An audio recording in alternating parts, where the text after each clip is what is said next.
శ్రీగురుభ్యో నమః. శ్రీ మహాగణాధిపతయే నమః.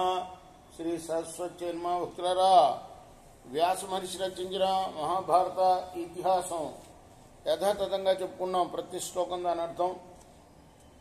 ఇందులో భాగంగా నిన్నటి వరకు ఆది సభారణ్య విరాట ఉద్యోగ భీష్మ ద్రోణ కర్ణ శల్య సౌప్తిక స్త్రీ పర్వాలనే 11 పర్వాలు పూర్తి చేశాం. 12వదైన శాంతిపురంలో కూడా 73 అధ్యాయాలు చెప్పుకున్నాం. ఈ రోజున 74వ అధ్యాయం చెప్పుకుందాం.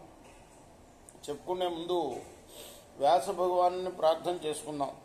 వ్యాసాయ విష్ణు రూపాయ వ్యాస రూపాయ విష్ణవే నమో వై బ్రహ్మనిదయే వాసిష్ఠాయ నమో నమః. నారాయణం నమస్కృత్య నరం చైవ నరోత్తమం దేవీం సరస్వతిం వ్యాసం తతో జయముదీరయేత్.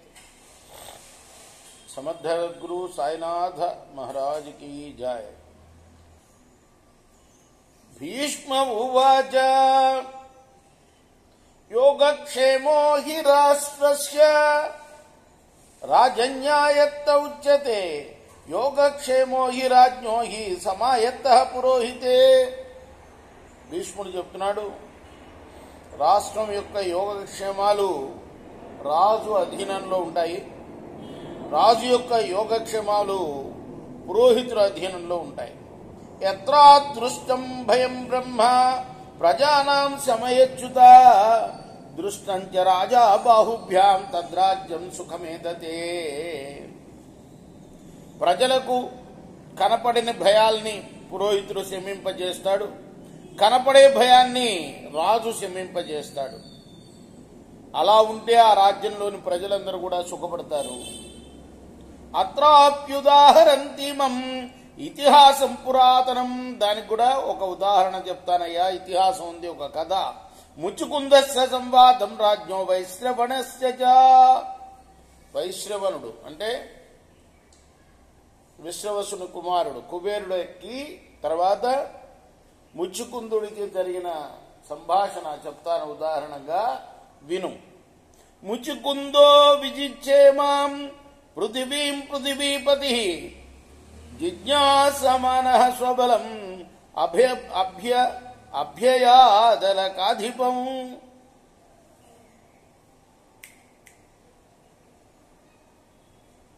ముచుకుందుడనే రాజు భూమినంతా గెలిచి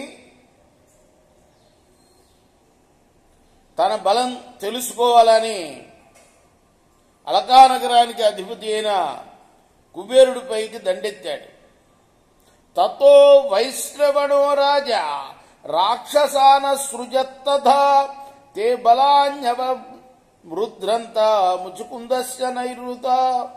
అప్పుడు కుబేరుడు రాక్షసుల్ని ఆజ్ఞాపించి పంపాడు. రాక్షసుడి యొక్క సైన్యాలు ముచ్చుకుందిన సైన్యాల్ని నుగ్గు నుగ్గు చేసేశాయి. సహన్యమానే సైన్యేష్వే ముచుకుందో నరాధిపః గర్హయామాస విద్వాంసం పురోహితమరిందమా. తన సైనికులు చనిపోతుంటే ముచుకుందుడు తన పురోహితుణ్ణి నిందించాడు. తత ఉగ్రం తపస్తత్వా వశిష్ఠో ధర్మవిత్తమ రక్షాంశుపావధీతస్య పంధానం చాప్య విందద. అప్పుడు పురోహితుడైన వశిష్ఠుల వారు ఉగ్ర తపస్సు చేసి కుబేరుడు పంపిన రాక్షసుల్ని చంపి రాజు జయించే విధానాన్ని కనుగొన్నాడు. తతో వైశ్రవణో రాజా ముచుకుందమదర్శయత్ వజ్యమానేషు సైన్యేషు వచనం చేదమబ్రవీత్. అప్పుడు కుబేరుడు ముచుకుందుని దర్శించుకుని సైన్యం చనిపోతుంటే ఇలా అన్నాడు, బలవంతస్త్వయా పూర్వే రాజానః సపురోహిత నచైవం సమవర్తంత యథా త్వమిహ వర్తసే. నీకు పూర్వం ఉన్న రాజులు అందరికీ పురోహితులు ఉన్నారు. వాళ్ళందరూ కూడాను బలవంతులే. అయినా నువ్విప్పుడు ప్రవర్తించినట్టు వాళ్ళు ప్రవర్తించలేదు ఎప్పుడు. తే కల్వపి కృతాస్త్రాశ్చ బలవంతశ్చ భూమిపా ఆగమ్య పర్యుపాసంతే మామీశం సుఖ దుఃఖయో. వాళ్ళంతా కూడా అస్త్ర విద్యా నిపుణులు, బలవంతులైన రాజులు. వాళ్ళందరూ కూడా ప్రభు అయిన నా దగ్గరకు వచ్చి సుఖ దుఃఖాల్లో నన్ను సేవించేవాళ్ళు. యజ్జస్తి బాహు వీర్యంతే తద్దర్శయితుం అర్హసి కిం బ్రాహ్మణ బలేన త్వం అతిమాత్రం ప్రవర్తసే. నీకు గనక భుజపలాక్రమం ఉంటే దాన్ని ప్రదర్శించు, అంతేగాని బ్రాహ్మణ బలంతో ప్రవర్తిస్తావేమిటి నువ్వు. ముచుకుందస్తతః క్రుద్ధః ప్రచ్యువాస ధనేశ్వరం న్యాయపూర్వమసంరబ్ధం అసంభ్రాంతమిదం వచః. ఈ మాటలకు కోపించాడు ముచుకుందుడు. కుబేరుని అన్నాడు, నీ మాటలు న్యాయపూర్వకంగా ఉన్నాయి, న్యాయపూర్వకంగా లేవు. బ్రహ్మక్షత్రం ఇదం సృష్టం యోగయోని స్వయంభువ పృథగ్బల విధానం తత్ నలోకం పరిపాలయేత్.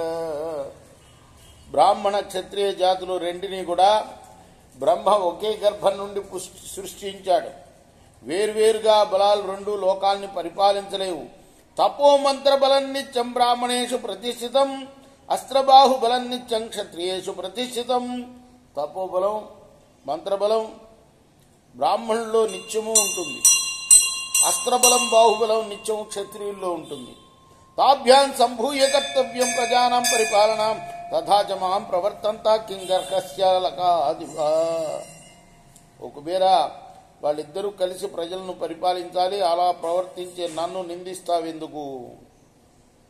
తతో బ్రవీద్వైశ్రవణః రాజానాం సపురోహితం నాహన్ రాజ్యమనిర్దిష్టం కస్మైచిద్ విదధామ్యుత నాచ్ఛిందే చాప్య నిర్దిష్టం ఇది జానీహి పార్థవ ప్రసాది పృథివీం కృత్స్నాం మద్దత్తామఖిలామిమాం ఏవ ముక్తః ప్రత్యువాచ ముచుకుందో మహీపతి.